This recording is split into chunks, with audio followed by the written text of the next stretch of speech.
Us, it's Marco from FightingSecrets.com, and I want to thank you for watching Tetsubushi Jitsu's Inner Secrets. Tetsubushi Jitsu, what does that mean? Iron Warrior Art. Now, Iron Warrior Art is not just a method of fighting or a combat system. It's a philosophy. It's a way of life. It's how to approach challenges in all areas of your life, whether it be something as simple as weight loss or business dealings or dealing with relationships, depression, or just getting into shape even for other activities and other sports. So when I started looking into creating Tetsubushi Jitsu, I wanted to find out what the benefits were of martial arts and apply them in all areas of life. Now, a little bit about myself. I was born in the Bronx in 1966 of immigrant parents. My mother was from Italy and my father was from Albania. He passed away in 2008. Now, in 1945, Albania was taken over by a communist regime. And in the process of doing that, they suppressed opposing views. They went after their political enemies, killed their political opposition, and took over private property. Now, as a young teenager, he escaped from communist Albania with 3 brothers. One of them was killed in the process. His name was Jack. My father's name was Martin, and then there was Paul and Dewey. Now, they basically wandered throughout Europe, Germany, France. They ended up settling in Italy, and that's where my father met my mom. Now, when they got married, he came first. So for about a year, he was trying to situate himself in the Bronx, in the United States, pursuing the American dream. What a dream it was. The first couple of weeks, he slept in a vestibule, an apartment building, under steps, trying to look for a job, and then ultimately getting an apartment. Now, what does that all mean to my martial arts progression?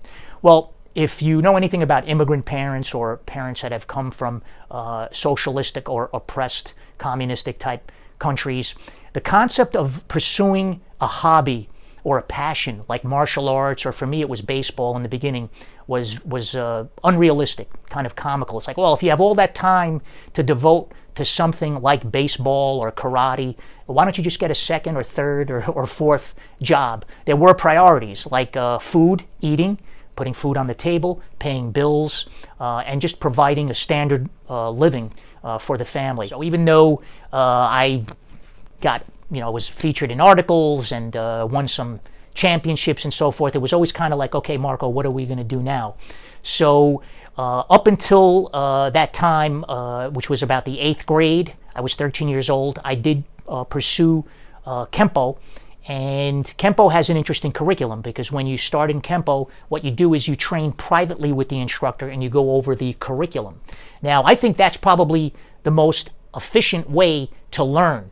Privately, one-on-one, and then during the week you had some group classes so you can take the theory and the private application and apply it to a group class and sparring. Although that trading dollars for hours is probably not the best business to start, because it's going to be very hard when you have to limit yourself to privates with a number of students and then work on group classes. Now, I did end up quitting in the 8th grade, but then over the summer I got the itch, and when I started high school, I pursued a karate class, and I stumbled onto a school in Westchester. Now, I met the owner of the school, and he introduced me to the instructor, who could barely speak any English. At the time, his name was Sensei Hioki. Now, what the first thing that stuck out in my mind was that he actually lived in the dojo.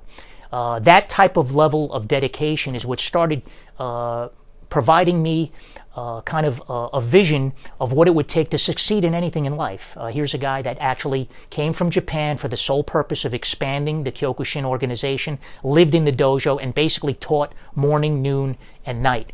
Now, Sensei Hioki and I would also visit the main headquarters, which was run by, at the time, Saiko Shihan, or now Soshu Shigeru Oyama, who passed away a few years ago. Grandmaster Oyama led the World Oyama, or the Kyokushin organization, and then founded the World Oyama organization. So it was really a blessing in disguise that I did end up leaving the Kempo studio and then started doing Kyokushin karate with Sensei Hioki and Soshu Shigeru Oyama. This is one of my most treasured photos, with my sensei Kiyohiko Hioki on the right and Soshu Shigeru Oyama on the left, preparing for a tournament.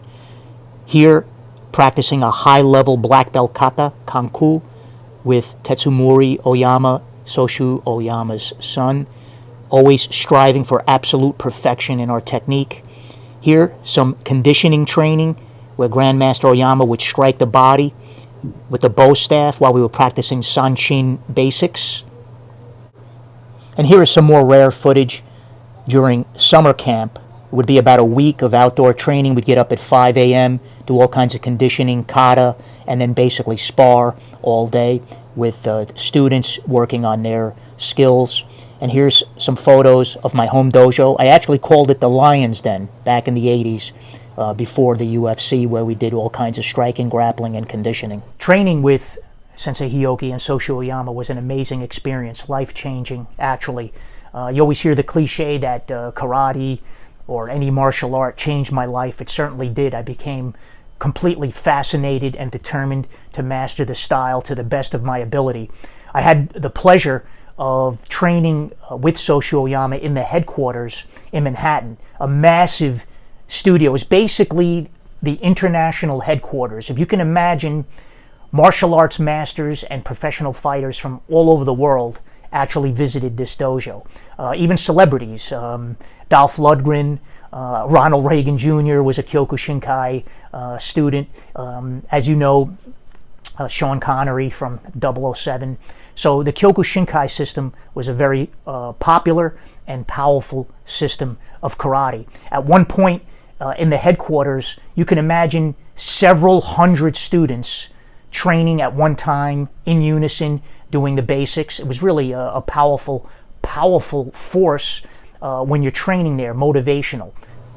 Here's a rare scene of the headquarters in Manhattan where Soshu Oyama opened the class with Seiza position meditation.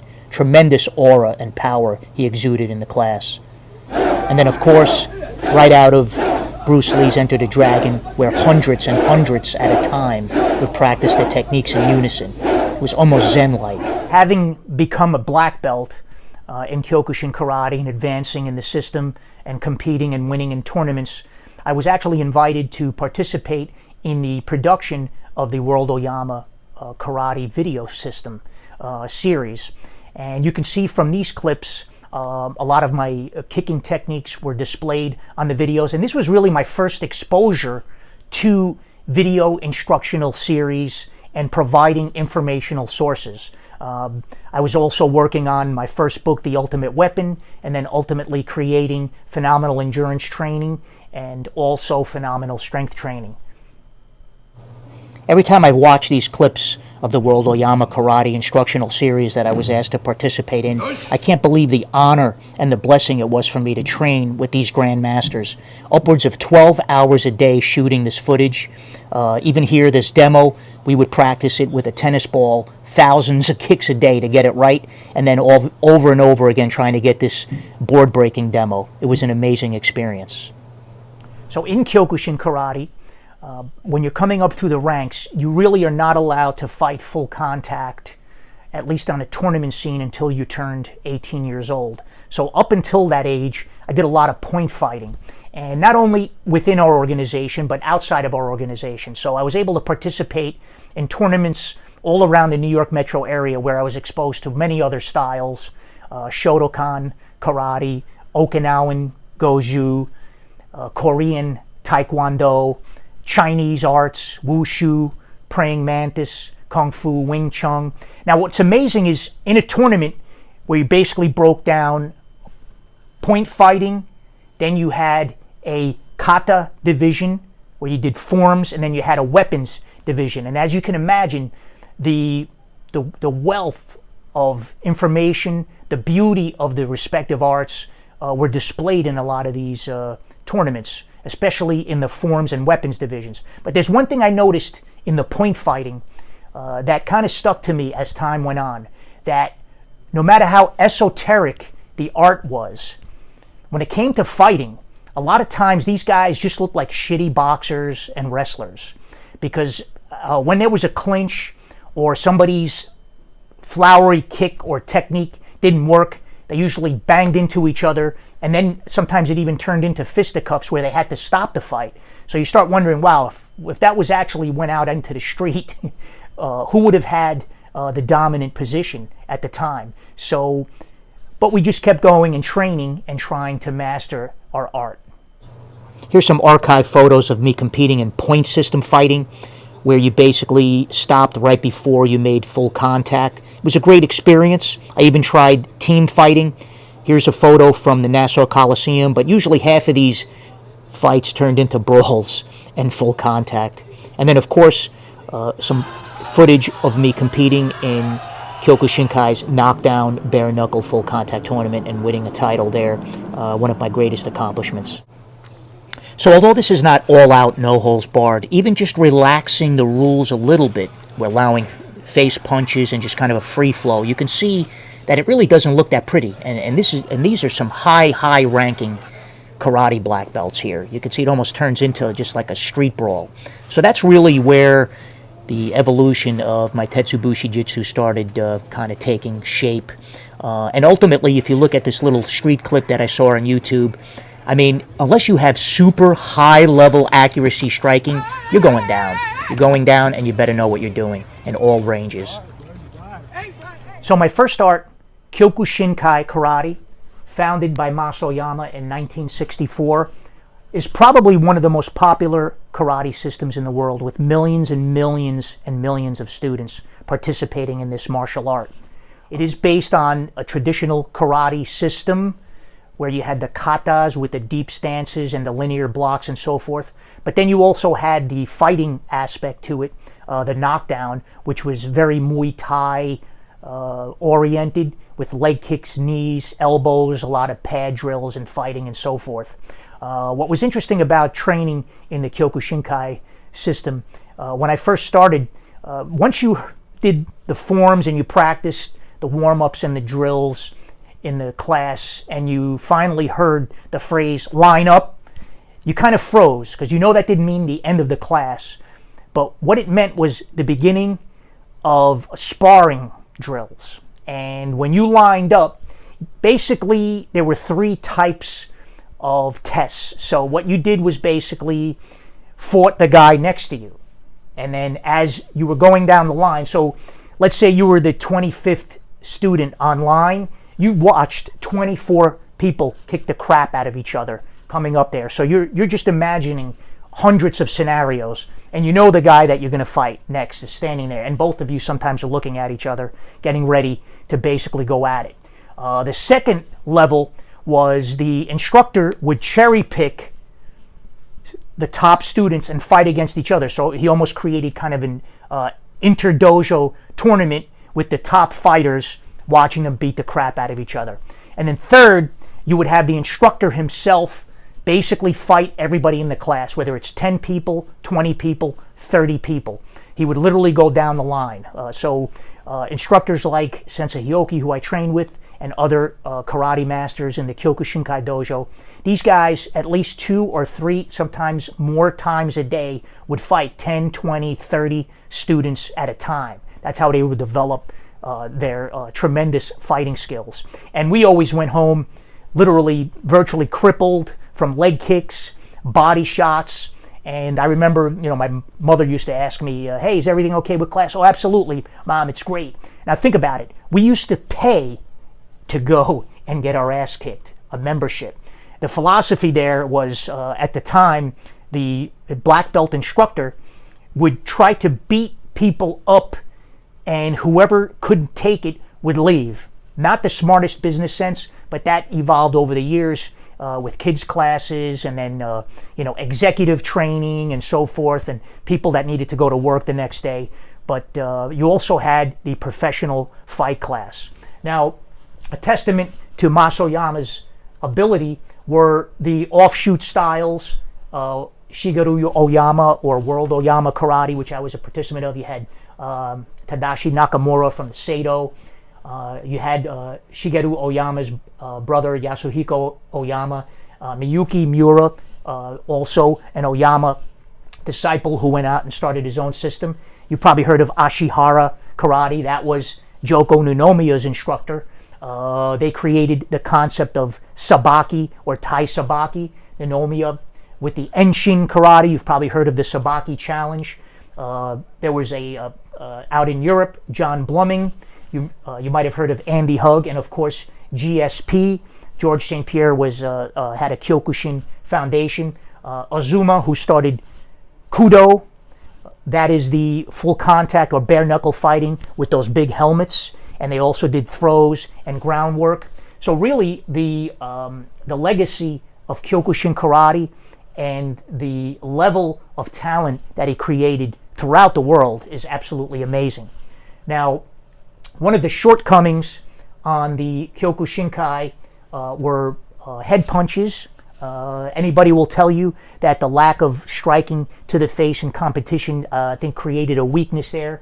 So boxing and punches had to be integrated in there. Now leg kicks and clinching.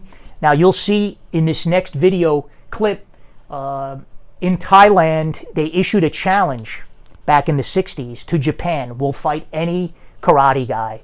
And from the way legend has it, is that Masoyama actually sent 3 of his top disciples there, winning 2 out of the 3 matches. But if you watch this clip, which is very rare, you'll see that the karate guys were utilizing what looked like judo throws. But when in Thailand and preparing for it, they did seek out guys that kind of understood Muay Thai, boxing, and training. So even back then, you saw some cross-training from Kyokushin with the Thai fighting. Now, with the boxing, of course, Western-style boxing with the head punches, combinations, conditioning, the sweet science. I call boxing the sweet science, which is a common term. But the Zen, by limiting the strikes, jab, cross, hook, uppercut, and then head movements, bobbing and weaving and so forth. The concept is that in boxing, there's a Zen that was created in just limiting those strikes. So the ability to use that from any angle and any capacity is really what makes boxing very effective. So the Kyokushin Kai with the Muay Thai and boxing influence. In this historic clip of the Kyokushin accepting the Muay Thai challenge, you can see Kurosaki literally taking down the Muay Thai fighter, ironically on the inside with judo throws.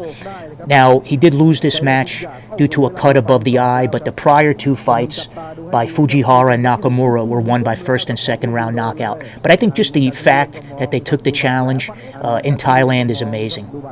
Another big influence in my martial arts evolution was the Ultimate Fighting Championship. Who can forget the first UFC? I invited everybody over my house, all my students, to watch it. You saw the karate guy or the striker fight the sumo guy, basically knock his tooth into the audience. That was an eye-opener. And then, of course, Royce Gracie coming in, mounting the boxer, and he tapped out and basically ended up winning the tournament using grappling. That was very eye-opening. Now, I had already started integrating some form of grappling into my martial arts school at the time. I actually had a full-blown karate school, so I decided that I should entertain the possibility of taking some judo or jiu-jitsu. So I entered a judo club in the city, Oishi Judo. Now, what's interesting, at around this time, Henzo Gracie was expanding his organization. As a matter of fact, there was the first American black belt, Craig Cookuk, and Henzo Gracie. If you go back far enough, they started the organization. They were teaching at the Oishi Dojo that I was training in. So what was amazing was I was actually a high-ranking black belt. I had my own karate school. I put a white belt on and started doing judo privates with Oishi. And at first I thought he had some kind of a scam going, because the private lesson would be him basically putting me in a pin, whatever it was, Kamishiho Gatame, side hold, top hold, mount, the scarf hold, and I would have to try to get out. So for 45 minutes, I was basically struggling on the bottom. I think I memorized every tile in the ceiling. And then at the end, he would show me the escapes.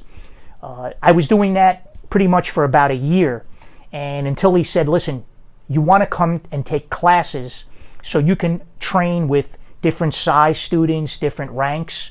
And at the time, I was taking many classes then. I was going during the day. On the weekends, I would take 2-hour adult class, 2-hour kids class, and then interestingly, the Brazilian Jiu-Jitsu class was there with Craig Cook, so I would stay and watch that for another 2 hours until he kicked me out of the dojo. So basically, the grappling was starting to get integrated. So what is it about Kodokan Judo that makes it special? Well, everybody's familiar with Kano Sensei or Kano Shihan.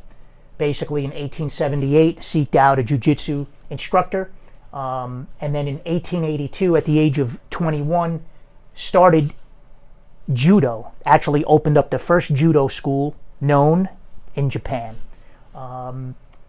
Kano also, at the time, was still training under jiu-jitsu instructors, but he was the head instructor of the Judo school that he founded in 1882. Now, mind you, that was only 4 years of study, and then he opened up a school. Today, that would almost be considered blasphemous, that somebody can just train for a few years and then start their own style. My instructor, Oishi Sensei, he was an AAU champion, both in Judo and Greco-Roman and freestyle wrestling champion, having won championships in the 60s, 70s, and 80s. Now, everybody's familiar with Judo guys like Masahiko Kimura, who beat Helio. Kimura, if you can imagine, basically was never taken off of his feet for 10 years. You have more contemporary Yasuhiro Yamashita, also considered a god in Japan, had over 203 documented victories from 1977 through about 1985. This is phenomenal. These are documented fights with people of equal ability. Now, the biggest lesson that I learned was that I had to not only remove my black belt, but I had to remove my ego. My very first private lesson with Oishi was on our knees. I thought, look at this guy. He's probably 20 some odd years older than me. He's shorter than me. He's lighter than me. I'm going to kick his ass. As soon as I put my hand on his lapel, I woke up in a different part of the dojo. He basically rendered me unconscious. At that point, I said, I am going to learn everything and anything I can that has to do with grappling, gi, no gi, choking techniques, joint locks, escapes, everything, and I became fascinated with the art. And here's some clips of me training with Oishi privately. Here's a rare clip of me practicing with Oishi Sensei, the scarecrow drill, working in the penetration drills for takedowns. Because of his Greco-Roman and freestyle experience, what I loved about the dojo was that he worked on integrating a lot of the wrestling into the Judo. Here we're doing the more conventional throws, the Ippon Seoinage and so forth. But his shooting, penetrating, singles, doubles, working the bottom, sit-outs and stuff like that was just amazing. Besides the Judo, it really helped with my overall grappling ability. Here we're practicing the cross-body arm lock, the Juji Gatame with a rear rollout. So that helps with mat work and getting stacked by doing the rear rollouts in this drill. Now, here's something very interesting in terms of open-mindedness. In this next picture, Oishi Sensei is actually choking out a Kyokushin or Oyama student because I was able to arrange a seminar in Soshu Oyama's dojo. I'd like to speak a little bit to wrestling, particularly high school and college wrestling, Greco-Roman and freestyle wrestling. When my son started high school, he got this crazy idea to join the wrestling club. Now, he had no experience at all whatsoever during his elementary school years. And if you know anything about New Jersey wrestling, just like a lot of like Penn State, Iowa, these guys take their wrestling very serious. Many kids start from a young age, first, second, third grade. Their parents take them to summer camps. So by the time my son entered wrestling in high school, some of these guys have already had 100 pins on their resume or have been training for 10 years. So I was a little apprehensive at first, but then I thought, you know what? If he could stick out this wrestling in high school, he'd probably be considered in the 95 percentile of badasses on the planet. I said, I don't care if you lose 100 matches in a row, you can't give up because the training is amazing. So we worked on a program to try to get him into shape right away. Now, my objective was, if I could, was to get him to double the amount of wins each year as he progressed during his wrestling experience. So in his first year, he won only 1 match. In his second year, he won 5 matches. And in his third year, he won 11 matches. But there was also a third place medal in a local tournament, which was really inspirational to me, particularly since he had no experience at all whatsoever in wrestling before joining high school. Now, if you ever watch these guys, take a look at what makes wrestling very effective. So right now, what I'm going to explain to you is what makes wrestling probably one of the toughest combat sports out there, and some people say the original martial art with a 4,000-year track record, right, from ancient Egypt or Greece or what have you. So weight cutting, from a sporting perspective, you're going to really learn about your body in wrestling as you try to figure out where your ideal weight is. So if you're transitioning into a sport like MMA, you already have an advantage there by understanding weight cutting. Superhuman conditioning. Now, I sat on many workouts when my son was doing high school wrestling. Now, mind you, these are high school kids, but particularly the guys that are in the slightly higher weight divisions, 140, 150, 160, 180, even the 200-pound high schoolers. But if you ever watch these guys, they're like freight trains. As a matter of fact, I was actually frightened sitting in the bleachers watching these guys work out. Very impressive to watch. Superhuman conditioning, strength, flexibility, explosiveness, endurance. These are things that make a wrestler very strong. Tons of drilling, mat time, and technique practice with equally skilled teammates. Now, there's a debate about just doing drills and then concepts and so forth, but you know what? You do it all. You learn the concepts, you drill the shit out of them, right? You combine, and then you get tremendous amount of mat time. Now, here's the key: equally skilled teammates. So you're constantly testing yourself and your ability against somebody who's as good, if not better than you. And if you're better than everybody at your weight, you're going to get thrown into the next weight class so that you can get your ass kicked under those circumstances. And here's a very fascinating aspect to it.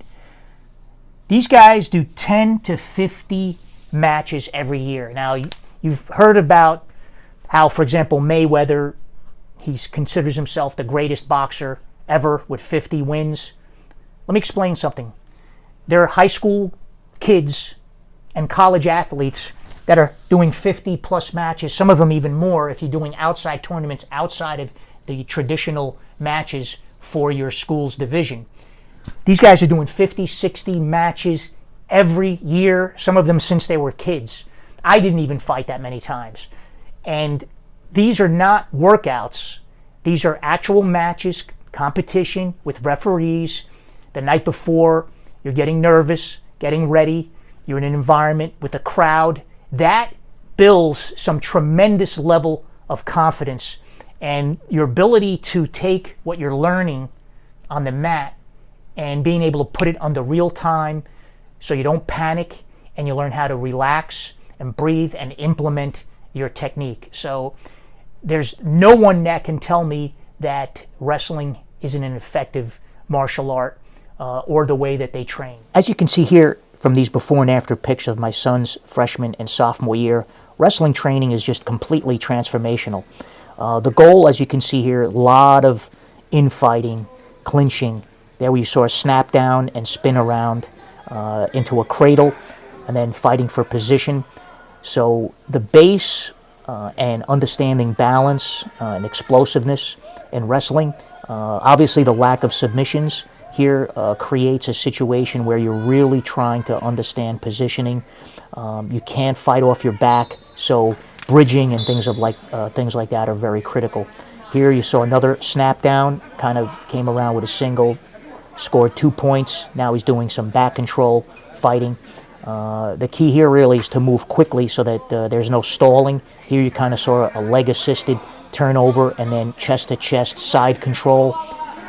He's slowly trying to work the left hand out to flatten the shoulders to the mat. So we had a very simple goal, which is basically through conditioning and integrating the techniques to double the amount of wins each year.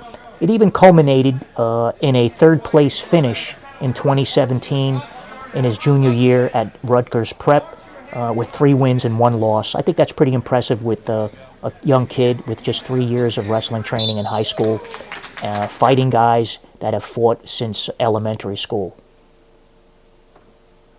So back in the early 2000s, my family and I moved to New Jersey, so I was seeking out an instructor there at the time, and having visited a number of Brazilian Jiu-Jitsu schools, I stumbled upon Edson Carvalho's Judo and Jiu-Jitsu Academy. Now, what was unique about the academy when I first walked in there was I heard them using the Japanese terminology. I heard the word os, which at the time was not very common in the Brazilian Jiu-Jitsu dojos. So I thought I was in heaven because I was exposed to kind of a traditional style with Judo, the traditional gi, and also the Brazilian Jiu-Jitsu. Edson Carvalho has a very unique background, started in Judo as a youngster, 4 or 5 years old, also trained in Brazilian Jiu-Jitsu under Carlson Gracie. You'll see in the next few photos that he worked out with guys you may have heard of, like Mario Sperry, Walid Ismail, and other tremendous martial artists in his academy. So having come up through the ranks there, I was finally able to achieve the rank of black belt in both Kodokan Judo and Brazilian Jiu-Jitsu through my experience with Edson Carvalho, who's an amazing instructor. Finally, after combined 30 years of Judo and Brazilian Jiu-Jitsu training, I achieved my black belt with Edson Carvalho. Here he is in Carlson Gracie's dojo with such luminaries as Mario Sperry, Walid Ismail, Ricardo Laborio, and many other luminaries. And here's the Edson Carvalho dojo in Paterson, New Jersey, where I achieved my black belt and tremendous friendships over the years. So getting into Brazilian Jiu-Jitsu, all of you recall Kodokan Judo, founded by Kano in 1882. So one of his top instructors, Maeda, traveled in Europe, ended up settling in Brazil. He was even in the United States.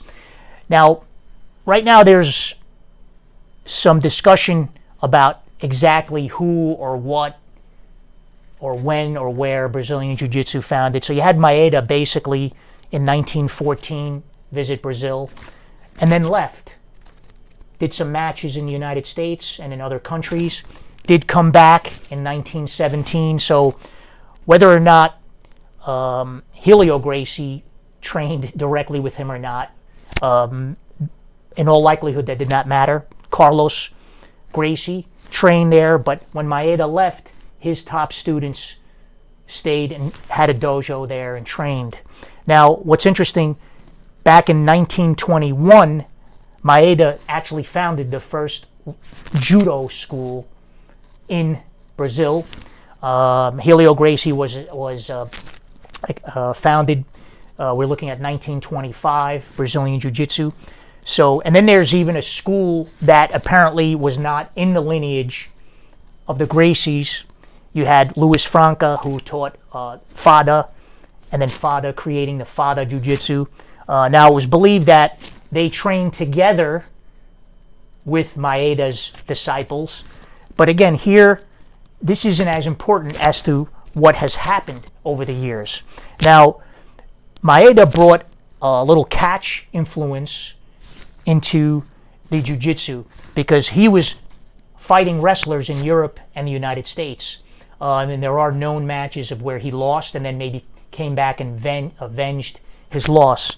So it's that philosophy that Maeda had that I think makes the Brazilian Jiu-Jitsu unique, and I'll explain why. Interesting. Catch wrestling is expected to have been founded by J.G. Chambers in 1870. Maeda trained with Kano. Kano founded Judo in 1882. So this guy's catch school started about 10 to 15 years earlier than Kano's judo school. So you can almost see that grappling was evolving because we have limited movements. We have two hands. Everybody has two hands and two legs. So, but I think what makes the Brazilian Jiu-Jitsu unique is that there's a branch of that is constantly evolving. And here's what I'm talking about. Right now, there's an effort to add stand-up to Brazilian Jiu-Jitsu at the level of judo and wrestling. Now, what's ironic is here is an art that made its fame in the UFC, and what was it for? Taking someone down and choking him out. Yet, right now, adding wrestling and judo takedowns is almost considered evolution in the Brazilian Jiu-Jitsu, which is fascinating. You're starting to see that now with ankle locks and leg entanglements and other knee, ankle, and hip manipulations. There's the school of self-defense with the Gracie Jiu-Jitsu. Then there's the sport, which is coming from the Carlson Gracie and Carlson Jr. Now, there are icons right now like Marcelo Garcia, Uchecha, right? You have Gordon Ryan and John Danaher's Killer Squad. I think Roger Gracie is probably the epitome of the Gracie Jiu-Jitsu and Brazilian Jiu-Jitsu. He's basically undefeated in competition and is the epitome of the fundamentals without getting too crazy. Right now, there's probably a guard for every letter in the alphabet, right? Z guard, X guard, you name it, A, B, C, D, E, F, G. So, but I think conceptually what you see going on there is what's going to continue to make Brazilian Jiu-Jitsu a force. So what are some of the takeaways here? Kyokushin karate, traditional karate with a free fighting or Muay Thai oriented outlet of sparring and full contact, or the knockdown using leg kicks, knees, elbows with an integration of Muay Thai oriented boxing punches, Western style boxing and its Zen approach of jab, cross, hook, uppercut with head movement and footwork. Coming over to Kodokan Judo, which in its pure form probably was the most complete art because of the Atemi Waza, which has been lost. Also, you got now the elimination of leg grabs, no striking, and the self-defense curriculum that was very common when you see all the old masters teaching how to escape from the rear choke and so forth. That gets into the Brazilian Jiu-Jitsu with the Gracie Jiu-Jitsu self-defense, and then the Brazilian Jiu-Jitsu sport fighting.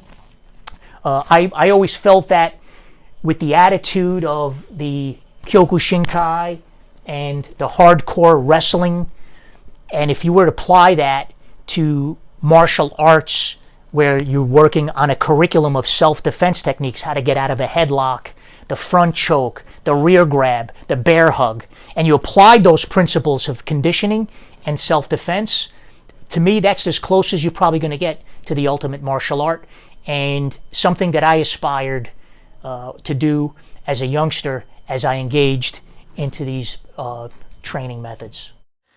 Now let's take a brief look at the current line of instructional videos. My first tape, How to Knock Out Any Attacker Within Seconds, has been the first and only successful tape to combine live fight footage with actual instructional and conditioning methods. Fight footage has been broken down frame by frame so that you can apply it to the street, as well as solo training methods so that you can continue progressing even without an instructor. It is truly one of the best tapes in my product library. My next video on ab training has been called the most authoritative tape on abdominal conditioning today. It features both toning exercises and conditioning methods for athletes who are involved in full contact sports such as karate, boxing, or football even.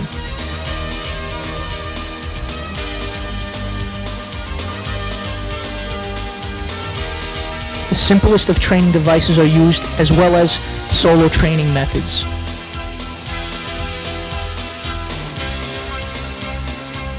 You'll also get examples of schedules such as this that you can use as is or modify with the information that's on the video.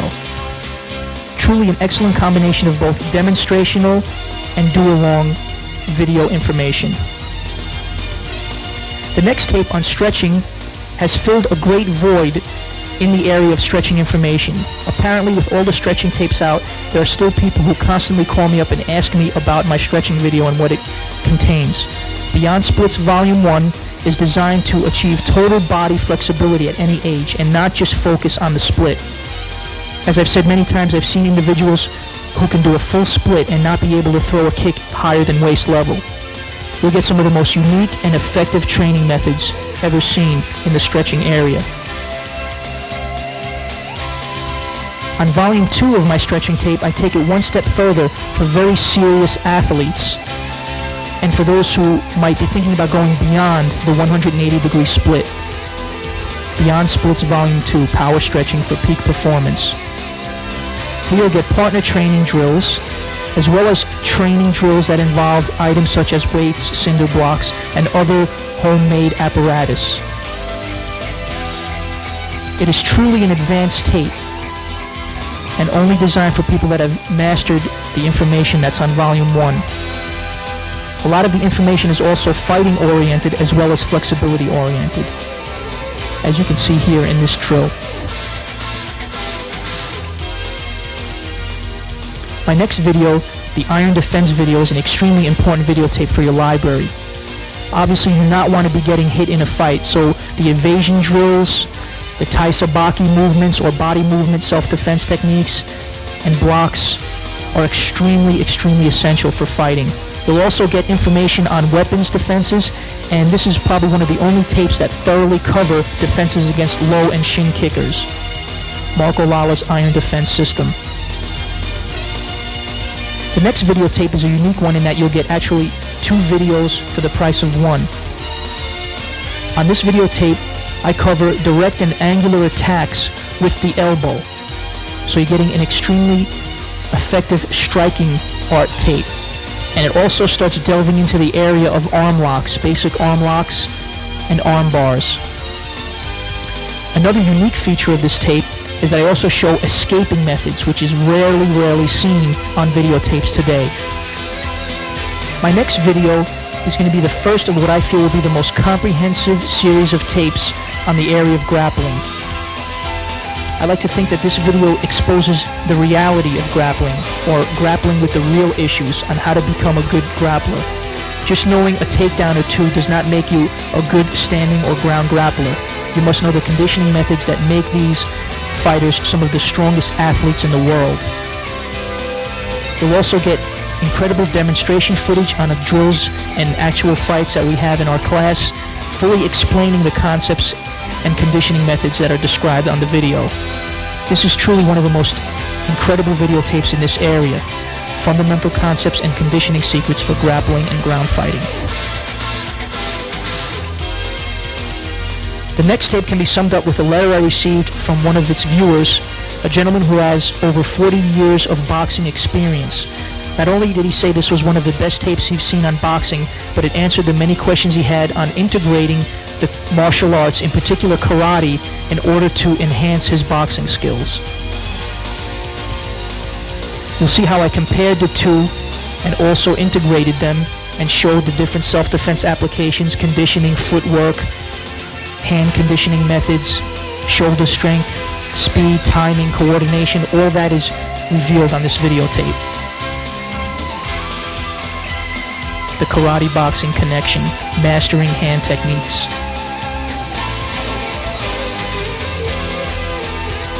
The next videotape is on low kicking techniques. The low kick is not just a roundhouse kick thrown below the waist level. You'll get state-of-the-art conditioning methods and also an incredible series of low kicking techniques ranging from stomping kicks to low kicks to kicking below the belt with the side, front kick, spinning kicks, etc.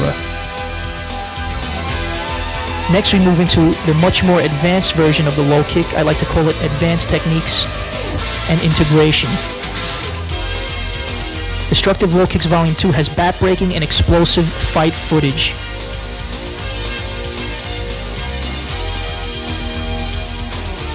The next video gets into a very serious topic: headbutts, eye gouging, and hair pulling. You'll learn the realities about these fighting techniques and how to apply them to your art and train with them effectively, as you'll see here.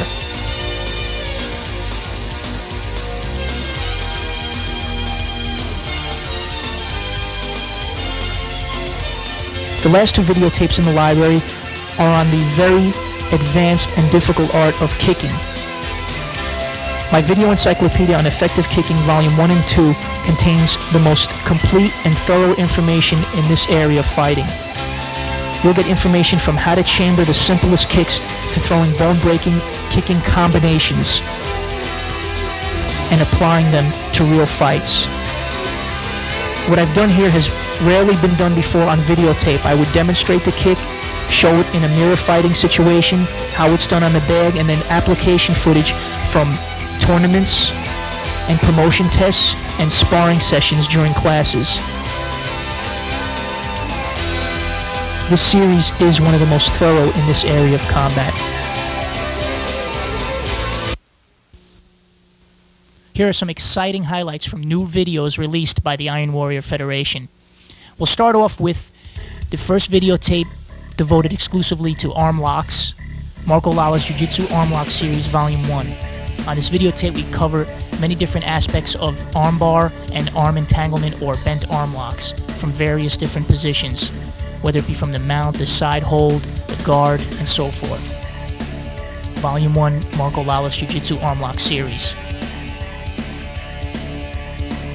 Following will be advanced techniques and further information on arm locks, getting into various different positions, working off of throws and so forth. Marco Lala's Jiu-Jitsu Arm Lock Series Volume 2. You'll be able to perform techniques from virtually any type of ground fighting position, whether off your back or while pinning your opponent.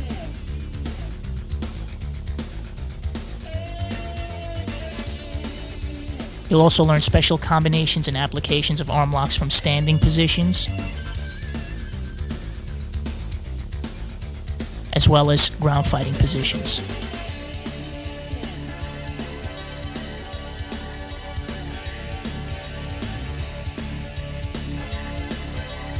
On Jiu-Jitsu Arm Lock Series Volume 1 alone, you'll receive about 40 different arm locks and their applications. On Volume 2, we get into more applications of the techniques, getting into their effective combinations.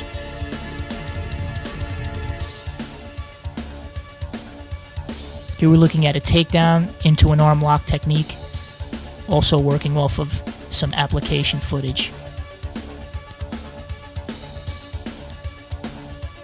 A reverse Jujikatami, also the techniques explained from the knees position represent techniques you can do from a standing position from either punches or knife attacks. You'll learn awesome drills that you can practice with your training partner and also use the videotapes as a reference to future improvement. The third new release, Marco Lala's Forbidden Leg Lock Techniques. Unlike other videos that explain maybe 5 or 10 different arm locks, we'll show you somewhere in the neighborhood of 70 to maybe 100 different variations of arm locks and their applications. We'll work on knee, ankle, and hip joint techniques as well as attacking the calf and Achilles tendon. You'll learn how to use leg locks to escape from techniques, as we've shown here from the rear mount or the guard position. Also against attacks from the rear, and also ground fighting variations of leg locks. Truly a rich resource of leg locking techniques from many different positions. Next comes our neck manipulation series. As you'll see, we're covering not only deadly strikes to the neck area, but we'll be covering neck cranks, spine locks, and naked chokes on this first volume. All the techniques that do not require the use of a uniform, which is ideal for street fighting and self-defense. We'll cover different angles choking from the front and the rear, and also techniques that require just manipulating the spinal column and the upper vertebra of the neck area. Marco Lala's Neck Manipulation Series Volume 1, Neck Cranks, Spine Locks, and Naked Chokes. Again, we'll go through the various positions, the scarf hold, the side hold, the vertical four-corner hold, the top hold, guard, legs around bottom and top, how to differentiate between wind chokes, blood chokes, working into more advanced techniques, as shown here on Volume 2, advanced chokes, lapel strangles, and defense techniques.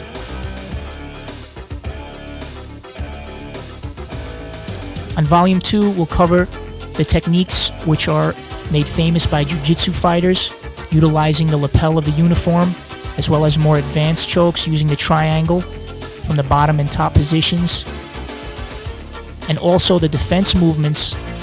On the second volume, we'll cover counters to approximately 90% of the techniques covered on Volume 1 and 2. So we're going from Volume 1, Neck Cranks, Spine Locks, and Naked Chokes, to Volume 2, Advanced Chokes, Lapel Strangles, and Choke Defenses, covering the counters to the techniques on the first two videos.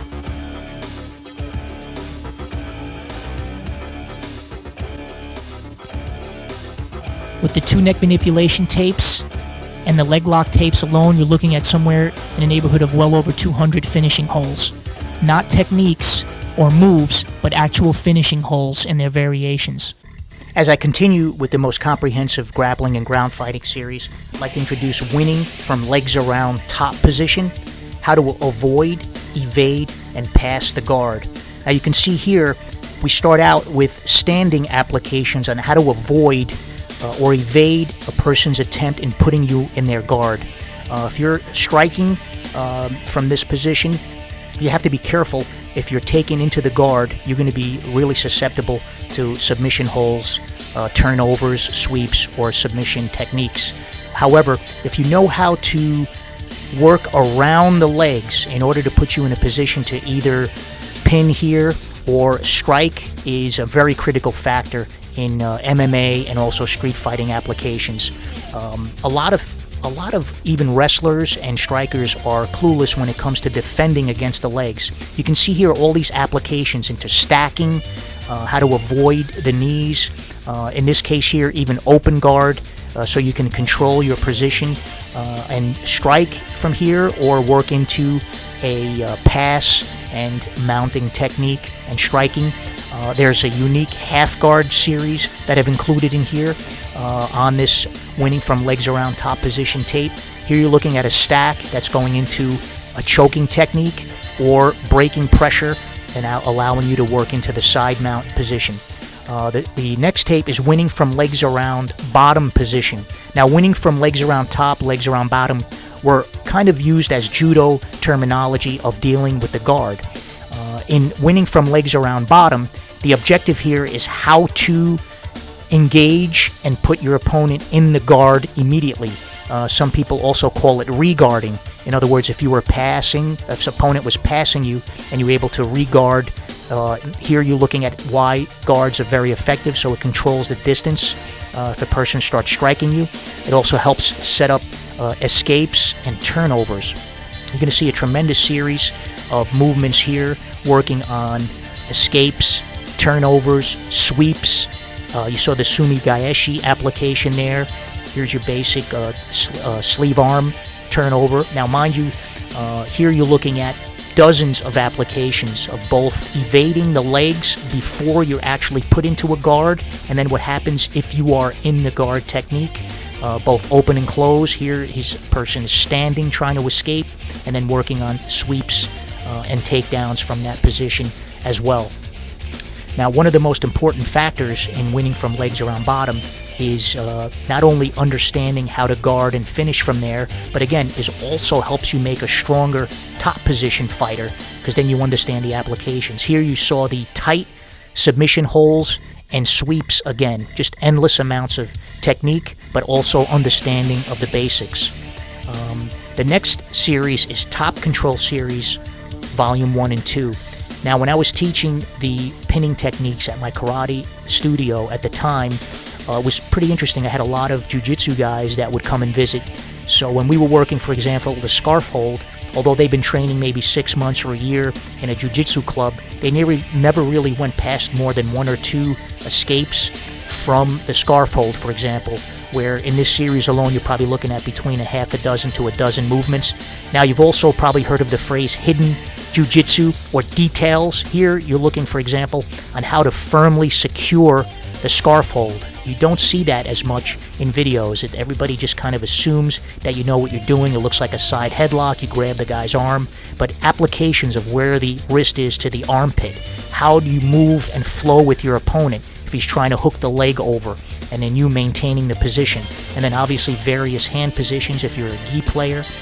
Here you're looking at kind of a pillow, modified pillow, scarf hold in order to secure a dominant position. Now you're looking at the reverse or Ushiro Gesakatame. There you saw a knee shield into a mount position. Now you're looking at the pillow scarf hold, transitioning into an one-arm hold, and then obviously the side hold or Yoko Shihogatame. Now what you don't see a lot is, and again referring to the hidden jiu-jitsu or details, I broke the upper body into quadrants, and then how to apply pressure depending on your person's movement. Now, it doesn't matter. I don't care if you know 75 variations of a berimbolo or how to do your A through Z guards. If you don't understand the basics here and thoroughly win with foundational training, even applying some of those fancy techniques are absolutely worthless. So notice here, when I broke the top of the body into quadrants, I'm showing how to react as the person moves, whether he tries to turn away or turn in you or bridge up or sit up. You can control the upper body there. This leads into tremendous amount of opportunities because as he's struggling to find a way to escape, it's going to help create openings. And then adding, you notice there, headbutts and elbows, how to secure his limbs so that you can freely move around to continue striking or transition into other mounting techniques or pinning techniques. Here you're looking at elbows from side control, working into striking, and then ultimately transitioning into variations of the pinning techniques that are described in the Top Control series. Dominating, flowing, and striking from top position.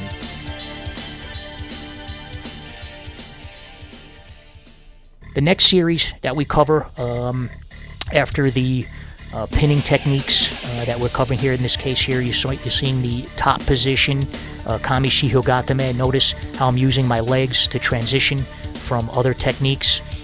We get into some more advanced applications where even though you're looking at a top hold, what you're doing in the top hold, whether you want to work on neck cranks or choking applications or pinning techniques. In this case here, you see the traditional top hold, then an overhook, and then from the overhook, you're going to work on the grasping, whether it be on the belt or like I showed you on the wrist, the 2-on-1 techniques that come in very handy in these applications. So again, every pinning technique shown with variations, manipulations, and then how to dominate, flow from one and the other, and then striking from there. Another unique, probably just the cost of the video alone, I show what I call the Kami Shihogatame and series with a kata. I call it the Osaikomi kata. In other words, how to go from scarf hold to one-arm hold to reverse scarf hold into the mount position, knee on belly. So you're going to see a neat drill that combines all the major pinning techniques as are described here, for example, with the knee on belly. And then from there, how to apply striking techniques. Again, Top Control Series 1 and 2, dominating, flowing, and striking from top positions. Now you're looking at a turtle position. Now I showed a turnover here that did not require the gi, so what's pretty neat here you're looking at a lift into the hooks, working for rear naked choke or collar chokes. Again, another turnover utilizing the belt, and then explosive techniques getting into a pinning position. And then ultimately, the bottom position fighting series 1 and 2. What's really unique about this bottom position fighting series is that I take the exact curriculum and breakdown of the pinning techniques in top position 1 and 2, and then actually show the escapes of every one of these techniques. There's a wealth of information here with the thorough understanding of the mechanics of these escapes from bottom position fighting. It also makes your top game very effective. Here again, you're looking at probably already several movements from just the kesagatame or top hold, scarf hold position. Now we're looking at the one arm hold. Now with the one arm hold, you have a couple of objectives here. If you can move quickly, you can work your way out of the technique immediately using body, motion, and sensitivity. If you get trapped, some of these guys have literally like vice grip type one arm holds. I'm looking at a wedge scenario here, which allows you some breathing time to work on an escape formation. Here from the top hold, you can see right away trying to get 2 arms on one side. In this case here, we're utilizing the gi to create space and maybe go into the guard, as I described in the legs around bottom position. Here you're looking at escape out through the back door to take a back position from the top control or kamishiho position. Now you're looking at the basic mount escape techniques, solidifying a side and doing turnovers. Again, some unique detail descriptions here. Now you're looking at also achieving guard position from the mount. Here's a modified mount position. Again, the key is once you understand what is being done to you. Here you're looking at an old school stalling technique there where I grabbed my lapel and sleeve, but I'm also preparing for a turnover. I'm underhooking there in order to create kind of a backdoor escape. Now, remember I explained the quadrants in my top control series. Now I know how to utilize the knowledge of quadrant control from my top position on how to escape, so I can actually create combinations of escape attempts in order to turn over. And finally, the sequel to the fundamental concepts and conditioning to grappling and ground fighting. On this videotape, you'll see live fight footage broken down frame by frame, creating a grappling version of our original Knockout Any Attacker within seconds videotape. You'll see broken down segmented footage explained further in the studio with street fighting applications, advanced solo and partner drills, all in order to enhance your grappling skills to its highest level.